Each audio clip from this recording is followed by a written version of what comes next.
Okay, preparing to live stream. Hello, everyone. Welcome to today's show, Families Grow Together.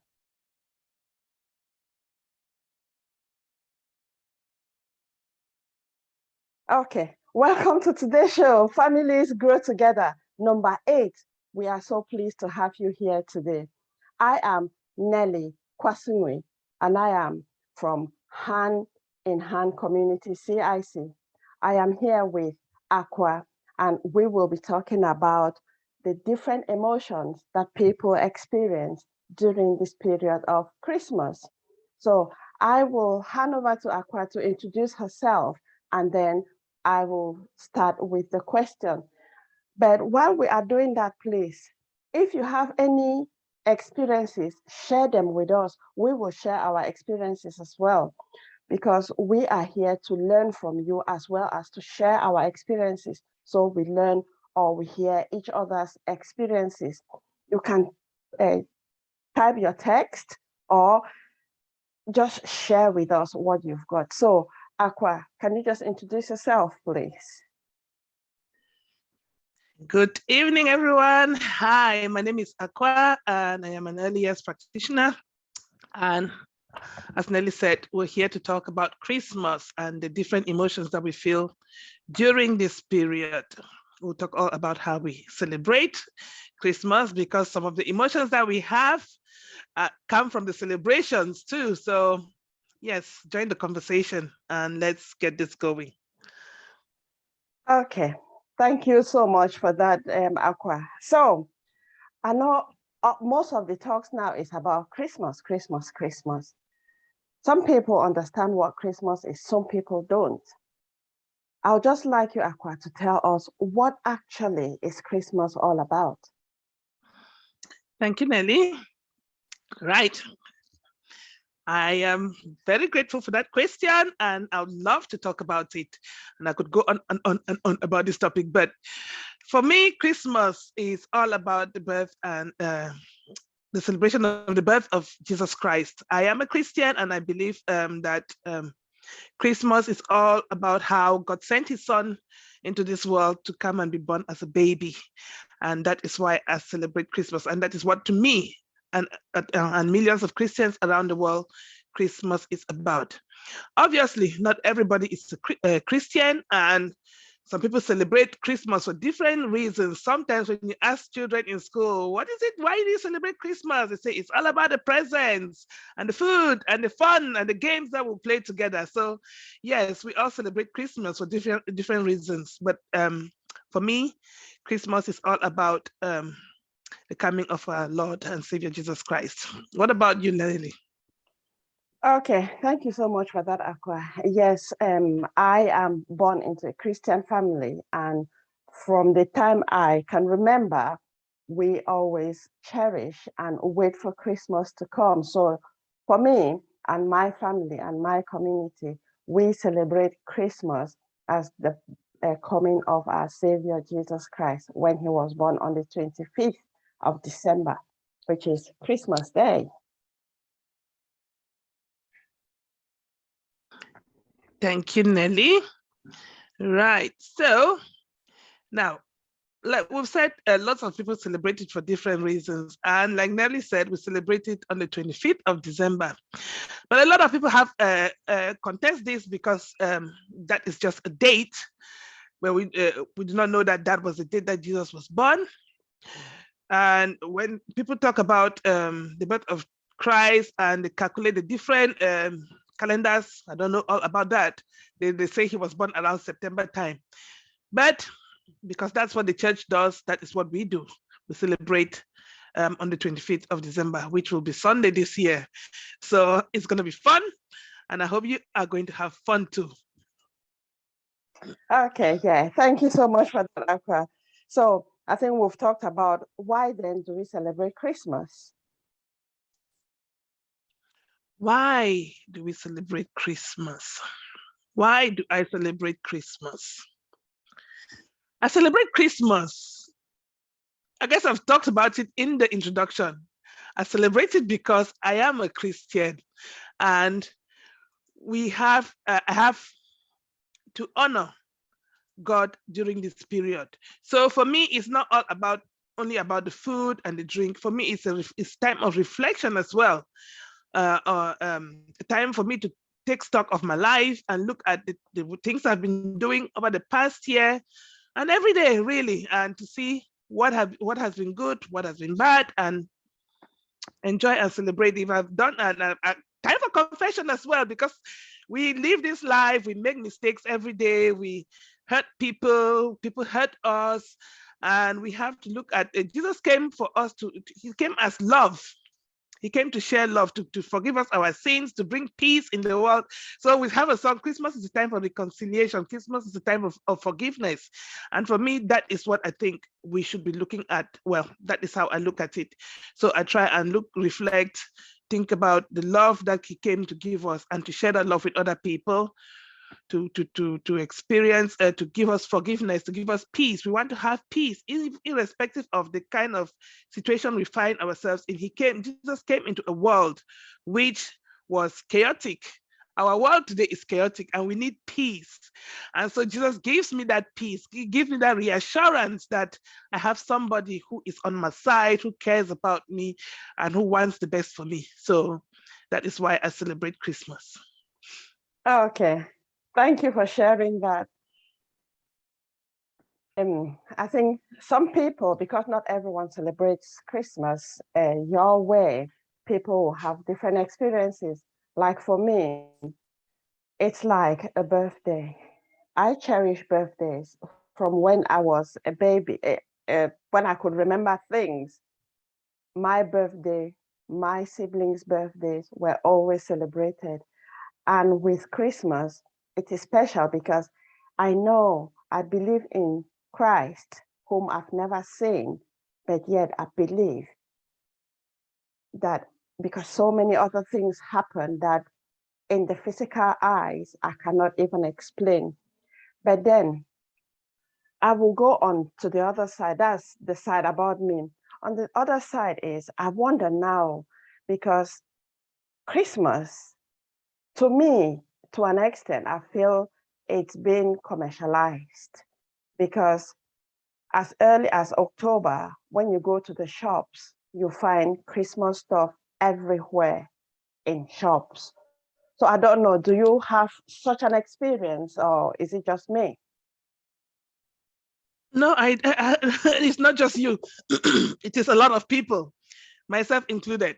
So yes, Christmas has been commercialized. Christmas, September, October, you go into the shops and they started decorating. You see the tinsel everywhere, lights everywhere, and you're like, what? It's September.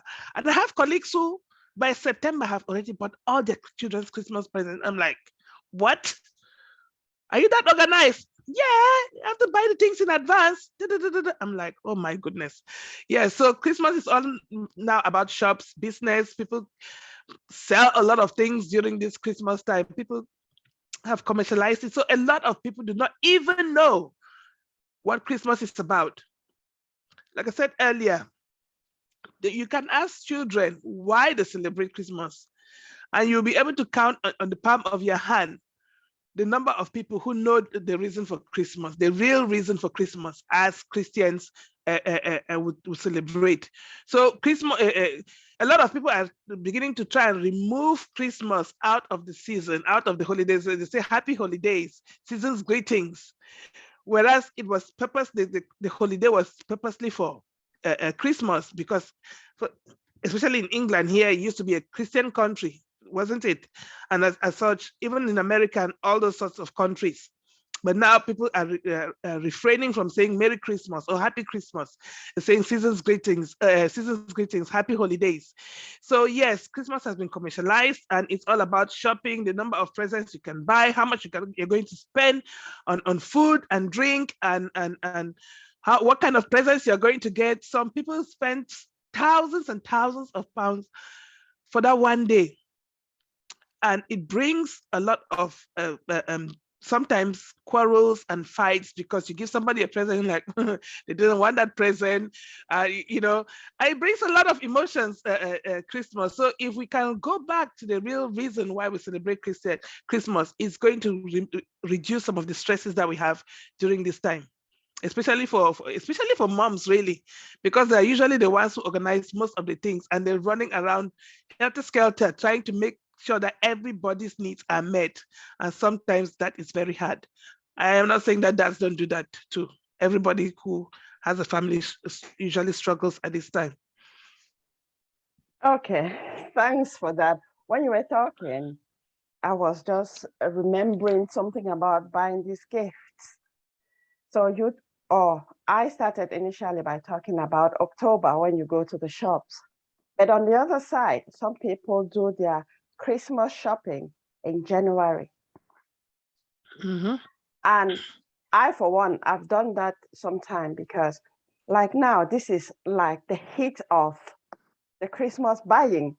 But then when it comes to the 25th, it's like Christmas stuff are no longer selling.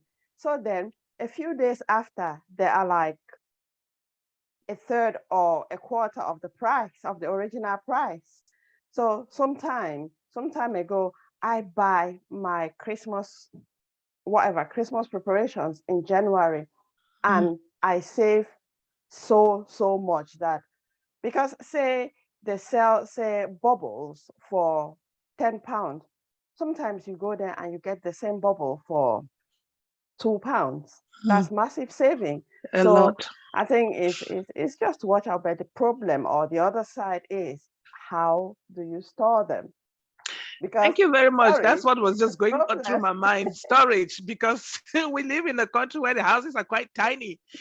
And as such, storage is a big problem. So yes, for me, that's always what comes to mind first of all during Christmas, when after Christmas, during the sales, when people start buying trees that were £100 and sell them for £20, and you're like, whoa, that is a lot. So of difference, So you make a lot of savings. Definitely, I've got lots of friends who do that as well, who buy things that have been reduced in price, and they make a lot of savings. And a lot of people as well use it for business purposes. They buy those reduced price items, and then they sell it on eBay, or they sell it to other people. So yes, so it is important to use that time to make some savings. Okay, yeah, thank you so much for that, Aqua. I mean, savings now with the crisis, people look for every means to save because they can use the savings for some other thing useful. Okay, Aqua, I'll just ask you the next question. How do you celebrate Christmas in your family or in your community? Right. How do I celebrate Christmas with my family? Before I say that, I would like to say hello to Ken Geraldine for joining us. Thank you. Hello to you, and Merry Christmas to you. So I hope you're having a good time wherever you are, and please join the conversation and put in the comments how you celebrate Christmas where you are right now. So thank you, Nelly, for that. So how do I celebrate Christmas?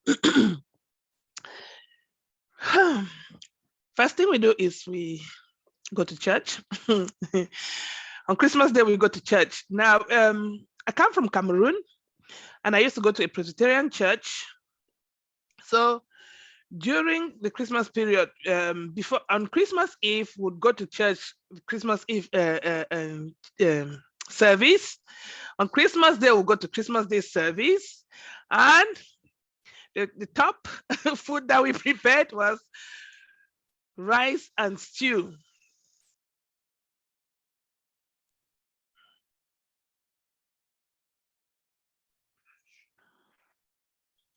Yeah. So we used to prepare rice and stew. You keep going on. Sorry. Yes. So we cook rice and stew, or we cook. We used to cook rice and stew, cook achu, cook watafufu and arrow, cook lots of different food. And then the key was you make chin chin, and you design it, and you make all, you plant the dough, and you make all sorts of styles with it, and then cake. And then the biggest thing was you drink a lot of top. Top orange, top pamplemousse. So that's how we used to celebrate when we were growing up. And then if you have family around you, you have family come to visit your friends, or you go to your aunties and uncles' houses just to go and eat in the different houses. So Christmas is like a community celebration. When you have family around, you jump from one house to another to enjoy the food. But here in the UK, our families are quite, I would say, isolated to a certain extent, because more often than not, we celebrate as a household. But the past couple of years, yes, we've joined with other friends and families, or maybe 2 or 3 families come together, cook food, bring it to one person's house, and we share it together in a community meal. But most often than not, it's a celebration in the house. You cook lots of food, you buy presents for your children. Christmas clothes are imperative. You buy new clothes for Christmas, and sometimes it used to be everybody in the house had the same kind of clothes. So their mom will go to the market, buy material, and you sew clothes for everybody from the same cloth. And you go to church, and all of you siblings are wearing the same material, but different styles, but the same material. So yes, Christmas was fun when we were growing up, and I hope it's going to be fun for our kids this year. Oh, yeah. Thank you so much, Aqua. That brings so many memories. I'm talking to you and just picturing myself in Cameroon years and years ago. Oh, Lord. Thank you. I remember when you talked about Ching Ching, I could just, in my mind's eyes, visualize my brother who used to go under the table, and while my mom and others were plating the chin chin, my brother would just send his hand from under the table and be taking the chin chin raw, just the dough, and eating. And by the time the chin chin is fried, his It's stomach full. is paining because and, and at the end he will not eat the chin chin. So lots of memories. Yeah. And then one thing that I remember is the balloons. Oh, Ooh, balloons. yes. We used to pay different prices. We used to, yeah, there were different prices for the sizes of the balloons. So it used to be fun. It used to be fun. And like you said, community. You just go to each other's house and eat and drink and play. And the worst part is because of all the so many mixtures, when you come back at night, your stomach hurts Yes. because different mixtures just within one day. Mm, Yeah, but the combination. it used to be fun. I Yeah. remember one day when I was still in primary school. Now we one Christmas, a friend of mine came to visit. Her name is Sagi. She's in America right now, and there was some leftover palm wine that had been mixed with top, and we drank it, and we got drunk. Well, we not got drunk. We got tipsy. So when we're going when I was walking her home, we're like, oh, I'm so tired. We're living in some place called Chess Center in Bamenda, and I was going to their house to leave. I was just like, I'm so tired. We just arrived at one place and we just lay down on the concrete because the road was paved just in front of one of our neighbors' houses, and you just fell asleep there. I can still picture it in my mind's eye. You know what? Now we are talking and laughing, but if that same experience were to happen now, Mm. especially where we are, it could have your parents and your friends' Oh, parents could have been accused of neglect neglect, and yeah. yeah. So anyway, time and space. Yeah, things change. Environment. Yeah, it does. And Oh yeah, safety as well. safety, yeah. Safety, yeah, because we lived in a community where it was quite safe. Right now, you cannot do that. because the Yeah, safety aspect is yeah, yeah. There are a lot of safety aspects now, even back in Cameroon. So it's mm, just everywhere now, not just in particular places. Safety issues are just everywhere. mm. Okay. Do you have anything else on that point, or do you want to carry on? Celebrating in the community. No, that's fine. If anybody has joined the conversation in the comments and we'll discuss your points. Yeah. Okay, that's fine. Thank you. I'll just go to the next. What are some of the emotions people experience during Christmas? Right. That's that's a very massive, massive question. What are some of the emotions people experience during Christmas? Now, the first thing is joy. I would say joy in the sense that um, Jesus came to bring joy and peace and laughter and love. So these are the some of the emotions that people experience during this time, especially when you're a Christian and when you go to church and you sing songs of praise, even if you have been sad, where you feel uplifted. When you're in community, when you're with people who care about you, you feel uplifted. But a lot of people experience negative emotions as well during this time.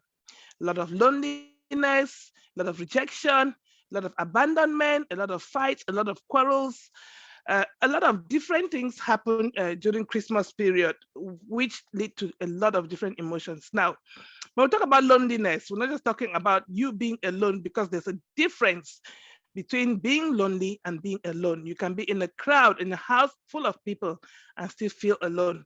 And I've felt that and I've experienced that. And as such, it is a difficult emotion. And even sharing it brings pain. But it is something that we need to discuss because a lot of people go through it. And I've got friends who have spoken to me about it, who experience that as well. So these are some of the things that emotions that people feel during this period. Okay, thank you so much for that. I think I have so many examples about me Yeah, I can share. go on. You know, like you said something very important that at the time or when we are going through difficulties, it's really hard to talk about because we are so attached to those emotions. However, when we work through those challenging times, we can talk about those challenges or those difficult experiences that we went through because we have separated ourselves from those emotions. And one Mhm. of the main reasons we talk about is to help other people because there are so many people who are struggling, especially when it relates to emotions that they don't talk about. First, because, like for us Africans growing up, our community taught us not to express our emotions, but then we experience them, so Mm. many of them in a day. So people really struggle. So when we are talking about our experiences, it's not like we are boasting or just coming here to try to please people. We are here to talk real issues to help people because we don't know what people are struggling with. And we are sharing this because some of the people who have come to us sharing their difficulties, we know we are not able to reach up to a fraction or an inch. I don't know how I can even measure. So Mm. that's the reason we share this. Okay, I'll start by myself. So I can't remember the actual year, but I think it was like my first or second Christmas with my family in the UK Mm. because it was so different from the way I used to celebrate, or me and my family used to celebrate Christmas back in Cameroon. When I came here, I had no income because I was not working because I was told I need to have UK experience. Anyway, that's a story for a different time. So this Christmas day, I went to the charity shop. They call it in some places, America, they call it thrift shop, Thrift. Yeah. Mhm. thrift shop. So I went there, or Okrika, or second hand, whatever name. I went there and I bought some toys for my children, and I was like, yes, I have done it because I had that satisfaction that at least children have something each. Mm. I can parcel them and put under the Christmas tree. So on Christmas Day, because on Christmas Day, when we get up, we still in our pajamas, we open the presents, and then before we get ready and go to church. So the children opened their presents, and one of my daughters came, and her face, the upset face, and I was like, oh, not on this day. And when she came, she was like, Mom, where have all the parts gone to? And I was like, what? She said, Mom, all the parts are not there. And when I took an open, it was a play set. But by the time, or when I got it from the charity shop or from Okrika, it did not occur to me that I had to open and check to make sure everything was inside. So some of the items had been taken out. And when I opened, in shock, I had a mixture of emotions. I was so ashamed. I felt guilty. And I was like, I just went down and I told my daughter, I'm so, so sorry. I did not even realize that it was that way because honestly, I didn't. So she just turned and said, Mom is all right. And I was like, Are you sure? She said, Yeah, Mom is all right. And I was like, Oh, thank you so much. And then that was it. She didn't even go again for it, and she wasn't upset about it. And I was like, okay. So that one was a lesson for me. So when I'm buying, I need to make To sure that make sure that it has everything that's supposed to be inside. yeah, okay. And then I mean, there are just so many experiences. And then another experience was when I was in a refuge. How do you explain refuge? I don't know. Right. Refuge is somewhere you go. Refuge is somewhere you go to be safe. Yeah, okay, a safety place. So me and my children spent this Christmas at a safety place. And because at that time I was not working. No, at that time I was off work because so many things were going on and I couldn't concentrate on my work. So we went to this house of safety and we had niche. We had nothing. But the happiness, the joy that we experienced, I couldn't explain. So on this, I think it was the eve of Christmas or a few days to Christmas, at that home, we had staff, and the staff came with a hamper, and everything was in there. Everything, even wine, they put us wine in it. Everything was there. And when I took it upstairs, it was just so massive because everything that we needed was there and there was even extra. And we had to use that for it. So there, why I'm bringing this is when you know that you feel safe somewhere, sometimes the material things means nothing. Because the safety, the freedom, the joy that we experienced during that Christmas, no one could explain because we were thinking, oh, we have nothing. But then nothing in the sense of material things, because I couldn't buy any new things for my children, but just the happiness. We felt safe, we felt comfortable, and it was fantastic. So I don't know if anyone is going through some difficulties where they don't feel safe where they are. I don't know. We don't know. But it's for you to keep yourself safe and look for somewhere to be safe. So I just thought I'd share that one because it was for Christmas. Thank you, Nelly. That really touched me because if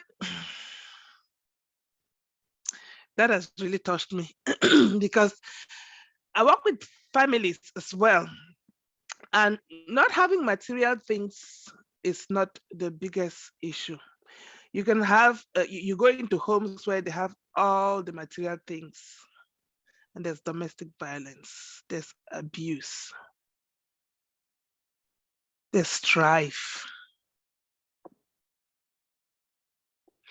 And it is sad. It is sad. Right now, I'm struggling, but I'm smiling. That's what you do. Because you can go around, you see people's faces. When I was listening to Jim Rohn the other day, and he was saying, absorb the things, allow the emotions to touch you. As you were speaking, a lot of different things were going through my mind. And then he said, another thing he said, take from the day and reflect on what you have done on that day. I work at the children's center. The other day, I went to work and there were lots of toys for us to go and give to families. And these two families came to mind. I'd done an assessment with the family, and this little boy was delayed in his language development, and there were like 2 toys in the house. So I was telling the dad, you can go to the charity shop and get some things that are cheap and this kind of toys, just describing what he could get for the child. And when they went to work and they're like, okay, these are the toys for the families, the first family that came to mind was that family. And I put lots of toys, and I put in the black bin bag, and I called the family. I'm like, are you at home? I say, yes. I said, I'm coming with this, I'm coming to see you. I didn't tell them why I was coming, and I'm coming to see you. And I went, oh my days. I gave him the bag, and the mom was there, the dad was there, the 2 kids are there. And he opened like, all these, this is so many. Oh, thank you very much, sister. Thank you. I'm like, and as I was going, the thought on my mind was that statement that Jim Rohn said, take from the day. And I'm like, yes, I'm going to take this from this day. They were not expecting it. The toys didn't come from me. I didn't buy the toys. But I thought about that family when the toys were, they said, go give this toy somewhere to any family, because you could pick any family that you'd work with. And there were 2 families that really touched me. This one I'm talking about was from Senegal. The other one was from Sudan. And the appreciation, the gratitude, the smiles on their faces, that was enough. I was just smiling when I was coming back from work on that Tuesday. So you never know the impact of what you do. Whatever thing that you do, you never know the impact it will have on a child's life or on the family's life. So the fact that you were in that refuge and somebody and the staff there, I talked about it because you said staff. The staff brought you a hamper. They don't even know the impact of what that hamper did. It may have been a little hamper of fruits, vegetables, biscuits, cakes, or whatever. That it may not even be something that you normally would eat in your house, as in you probably eat your traditional food. But just the fact that somebody thought about you in that space, in that emotional space, in that place of vulnerability, that means a lot. So yes, so for me, it's like, if you get the opportunity, do what you can. Even like what we did today with the kids at Kids Club. For me, it's joyful when you see those kids smile. It brings you joy. It takes away from your own worries and your own anxieties. So when you give, it will come back in a different way. Yeah, I totally agree with that.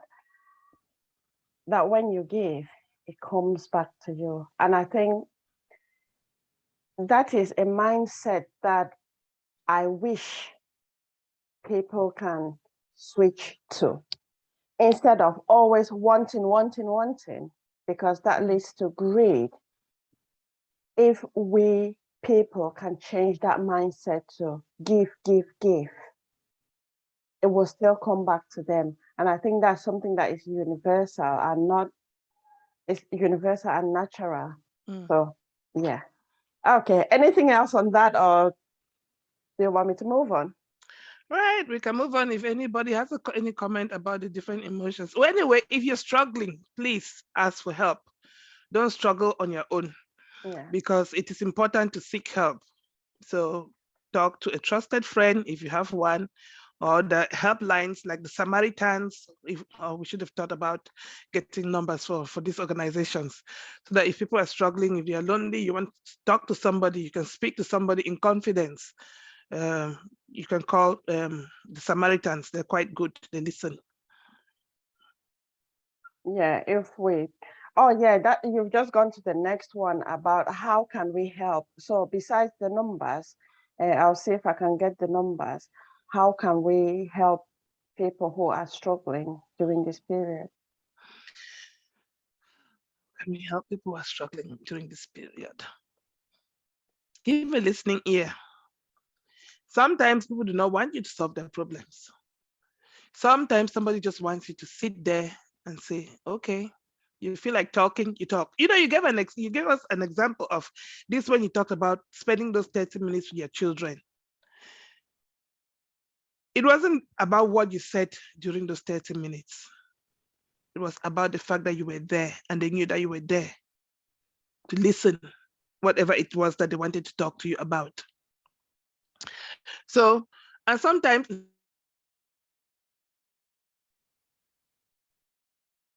if you have a friend, you have somebody who can pray with you. As a Christian, I have got friends who pray for me all the time. There's this lady in church who always tells me, Aqua, I got you covered. And I'm like, yes, I need your covering. I need all the covering I can get. So every time she sees me, I see her on a weekly basis because we're in the same Bible study together. So I always pray for you. I'm like, yes, I can. I know because I can feel it. I need the prayers. So yeah, so speak to a friend. And talk to your doctor if you're struggling and you're feeling depressed. There's no shame in asking for help, because you don't want to go down the rabbit hole without then start struggling to come up.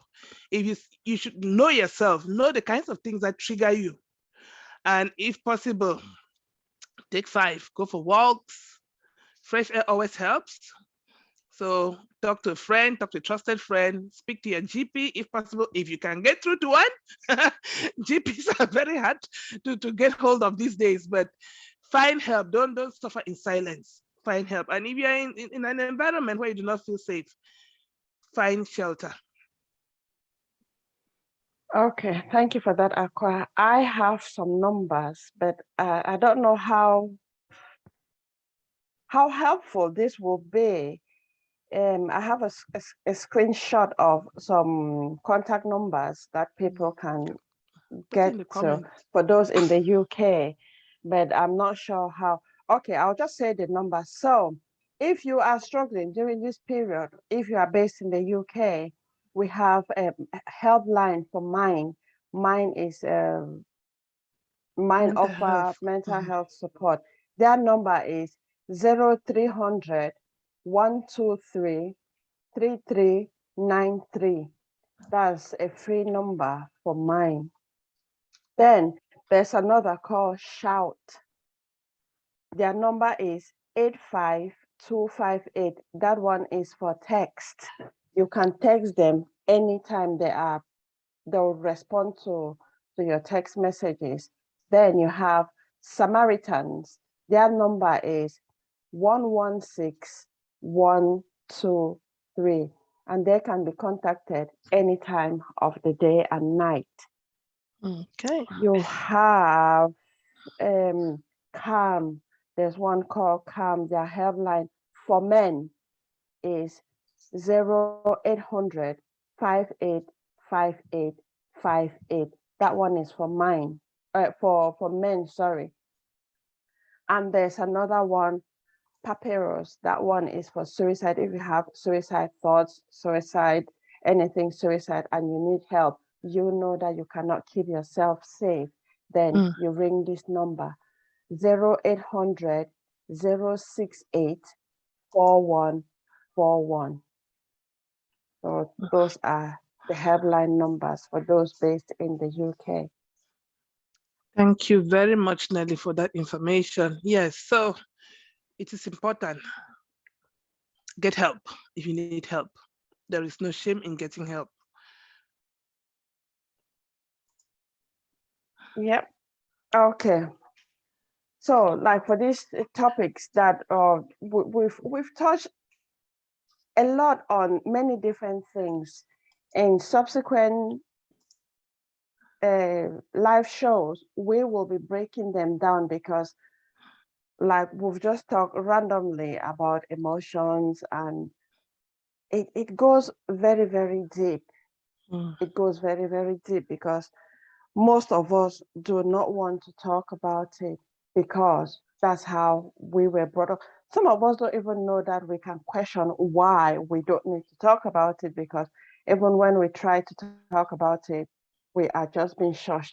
Don't talk about it. We don't talk about it. That one is not what we experience. So, but all of that, I think, this is a process that the whole world is going through to change our narrative, because so many things have been going on that have not been questioned, and they keep on going wrong, which in my opinion contributes a lot to all the chaos that is going on in the world today, because we just need to hear, accept, and do it. But then that process cannot go straight because we don't understand why we have to do what we are told to do. And then it's a buildup of things that then we are where we are now and we are struggling. So we will come into more details in subsequent shows because it's just so massive to talk about them.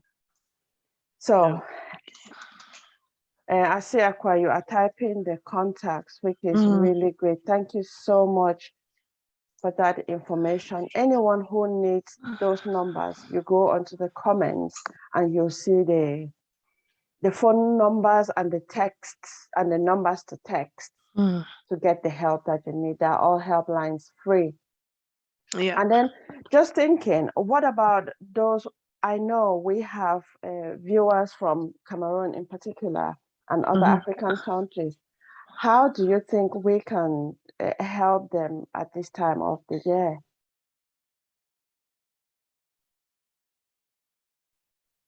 Right. So viewers from other countries, especially in Africa, where maybe some of these services are not even available, please speak to a trusted friend, because we know that we grew up in the community, and you are more likely to have somebody you trust in your local community. Yes, sometimes we're scared of gossip.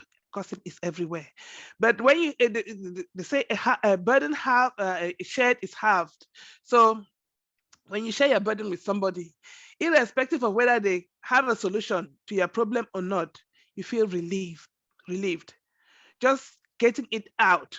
Like I said, confession is good for the soul. Confession doesn't mean that you only talk about the negative things that you have done or the sins that you've committed. No, confession is speaking out the thing that's in your mind, speaking out loud. So when you speak out those things that you have inside you that are bothering you, um, it relieves you, and it's no longer a secret, because what kills us is the fact that we have a secret inside. We have something that's burdening us, and we keep mulling over it, we keep chewing over it, and a little thing like this becomes a massive thing because you've chewed over it for so long, you've not spoken about it, it's going on in your head, it's getting bigger and bigger and bigger. Whereas if you just spoken to somebody about it, they'll give you perspective, and you'll find that no, actually it is not as bad as I thought it was. So it is important to speak to somebody that you know who can listen. First of all, we need listening, people who can actually listen and not make it about themselves, because there's this aspect where it's like we're competing to see who has the most problems than the other. So I come to you and I'm telling you that I'm struggling, my heart is hurting. Or you say, I went through the same thing. Can you imagine? You just take over the conversation. And now it's all about you. It's no longer about me who came to you for the issues that I have. So it's important that we listen and actively listen. We talked about active listening a few weeks ago, which we'll come back to at another point. But you have to actively listen. Show the person that you are there, you're present. Don't be on your phone. Don't keep checking on your watch to see if you're going over to the next thing, or be present when you are with that person, so that when they're speaking to you, have an open body language. So be open, lean forward towards that person, hold some eye contact, make them know that you're actually there for them. So it's important to talk. Okay, I think Yeah. just before you go in there, I just want to say thanks to some people, to Kate Yombo, Santo Rhoda. I just want to thank you. But then what I wanted to talk about is, you talk about listening. Mm. People sometimes just need someone to listen, because the mind, the way we constructed a situation as a problem, gives us the ability, or we are aware of the solution. However, because we fear like being judged, being rejected, and so on, we tend to get validation from other people before we take action. But when actually we know the solution. So what you talked about, giving someone a listening ear, active listening, don't judge. Because sometimes when you talk about, okay, when you leave things in your head, it just goes on and on in your head, on and on. And it becomes so massive in the way, if say you are putting that information in your mind in a negative way, your mind being so creative will come up with lots of nice things. But no, that is a bad thing that you are trying to figure it out, which is, you see, like, say for anxiety, something, you start thinking about something small. By the time you know, it is like massive. But the thing is, the way it is just in your head. Whereas if you talk to someone, as you are talking, it is going out of your head. And you are getting, like you said, getting different perspective. You are only talking to yourself, but then you are seeing things in a different way. And besides talking to someone else, because like Aqua said, there's a lot of gossiping. There are some other techniques that you can use. What you can do is get a paper and a pen or a book and write down whatever is bothering you. When you do that, nothing is solved, but you are taking that burden or that narration out from your head onto something else, and you are freeing your mind. So it will feel like you have spoken to someone.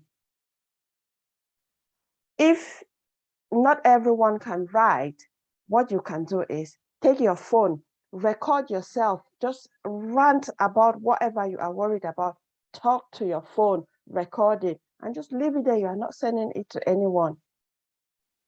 The reason you do those, like those actions, is that you want to clear your mind. You are taking that information, you externalize that situation so that your mind feels free. Because if you can try it for yourself, you realize that you feel like, oh, it's gone out. Because when you free your mind, the solution is already there. You know the solution. But because we want validation, or we want someone to give us that push, that, yeah, what you're doing is right, before we take the action, you will know what to do. So yeah, just try those other strategies. So anything else, Akua? You are on mute. Typical. Right. Okay. So we cannot come to this place and talk about everything without me talking about language delay. Christmas is one of those times as well. We can use, for me, you can use every experience, every celebration, every opportunity to support your child's learning and development, including those who are delayed in the language development. And for children who are delayed in their language development, some of them struggle with concentration. I always talk about concentration during Christmas because there are a lot of distractions for children at this time. There's lots of lights out there, there are lots of decorations, and even the way you decorate your own house will be a distraction to your own child, even though they enjoy the fun. So it is important that One, we encourage our children to join in with the activities. Use if you want to bake cakes or make cookies during Christmas time, bring them in, because that is a massive opportunity to improve language, because you talk about the ingredients, you talk about maths in the sense that you measure the ingredients, how many cups of this, how many spoons of that. You do a bit of movements, hand movements. If you're making ching ching, a lot of big movements, because you'll be kneading the dough. If you're mixing cake, you do a lot of fine motor skills as well. So use every opportunity to help your child learn and develop, because all these activities are learning opportunities. Let's make use of them. And if your child is struggling to learn, if you've bought them presents, use that present unwrapping as another opportunity to learn. So maybe put a lot of puzzling papers on your child's main present, and maybe put different little things in between, so that when they unwrap each paper, they may find a little thing that they may talk about, maybe a little toy car. So maybe you've bought your child this truck with a lot of cars in it. Unwrap it, put the little toys in between the papers, or a little bit of chocolate here, a little bit of sweet there, a little bit of crayons here. Just find little presents and put them together and make an unwrapping game. And then you talk about the different things that you're unwrapping, and look at it, and you see the joy in the child's face, because children do not need massive, expensive gifts. Some children will play with the pots and pans in your kitchen. So find little things that will give them a treat, to make them joyful, make them happy, and you praise them and encourage them and talk about what you are doing. Talk, talk, talk. Always talk. Never tire of talking to your child. They need that interaction, and they need that support to learn and develop. Yeah, thanks for that. I was just laughing because I find it really, I mean, children sometimes you buy them presents and they are more interested in the box. Oh, and the wrapping paper, yeah, especially babies. Mm. Okay, so any last thing before we finish? Or Yes, I just want to wish you all a very Merry Christmas, and to remind you that you are not alone. To remind you that we are here for you. Now, if you're unable to contact any of these people that we've put on the on the comment, and you're in Cameroon even, and you want to talk to us, send us a direct message, and we will contact you, and we'll give you the support that we can give you across the continent. So don't suffer alone. If you do not have a trusted friend that you can talk to, like we said earlier, contact us. We are here to help. We'll share whatever little knowledge we have with you. In January, we have a few things coming up, and I'm sure Nelly is going to tell us all about it. okay, so in January we are running a well-being workshop here in the UK in Rochdale in Greater Manchester, and it'll be a 4 weeks program for adults on emotional awareness. And then in February, we will be running importance of early intervention for language delays for 4 weeks, a workshop, and that will be for parents, for adults. Hmm. Yeah. Thank you, Nelly. So, if you want to find out more about what we do, visit our website on handhandcommunitycic.com. I repeat, handhandcommunitycic.com, and you get more information about the different activities that we run. Thank you so much. And I wish you and your families a very Merry Christmas and a prosperous New Year 2023. We wish you a Merry Christmas. Christmas, We wish you a Merry Christmas. We wish you a Merry Christmas and a Happy New Year. Pair of hop-along boots and a pistol that shoots is the wish of Barney and Ben. Odds that'll talk and we'll go for a walk is the hope of Janice and Jen. Mom and Dad can hardly wait to party. It's beginning to look a lot like Christmas. Okay. Bye, everyone. Stay See you blessed. soon. Bye-bye. Bye.